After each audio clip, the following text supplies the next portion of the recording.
Stop the free fall. India and Canada must not follow their ties to deteriorate further. The diplomatic row between India and Canada has, as expected, begun to impact people who have ties with both countries. The unusual manner in which Canada made public its understanding that Indian officials were somehow involved in the 2023 murder of Khalistan activist Hardeep Singh Nizar has derailed bilateral relations. Washington's allegations regarding the plot against Gurprat Singh Panam further complicated matters. On November 3, a camp on the premises of the Hindu Sabha Mandir in Brampton, which was organized by the Indian Mission to provide consular services, was violently disrupted by Khalistan activists. Later, a protest by a Hindu group also led to violence. Prime Minister Narendra Modi described the violence and the Mandir as deliberate and attempts to intimidate Indian diplomats and cowardly. Canadian Prime Minister Justin Trudeau termed the incident unacceptable.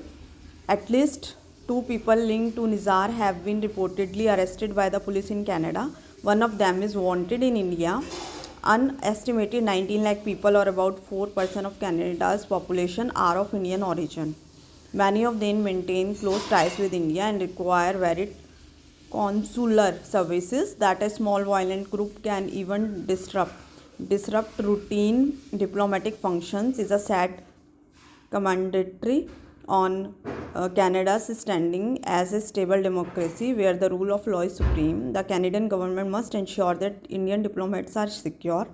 India and Canada should not encourage to tolerate any kind of mobilization that causes communal rift in either country. India's diaspora engagement must unfailing reflect the multi-religious character of a nation. India-Canada bilateral trade in goods and services combined is around $19 billion.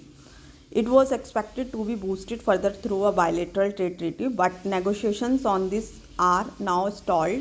Both countries have been careful so far to insulate their economic relations, but disruptions in visa issuance on both sides can have an impact.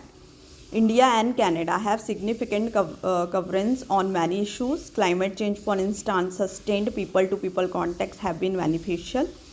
Notwithstanding the fact that the current turmoil also originates from fractious diaspora politics, independent of India ties, Canada is trying to tighten its border policy as nearly 2/3 of the population reportedly feel that there are too many immigrants entering the country. New restrictions on student visas will affect India's aspirants too. While a complete normalization of ties cannot be quick, both countries can and must avoid disruptions to their consular services.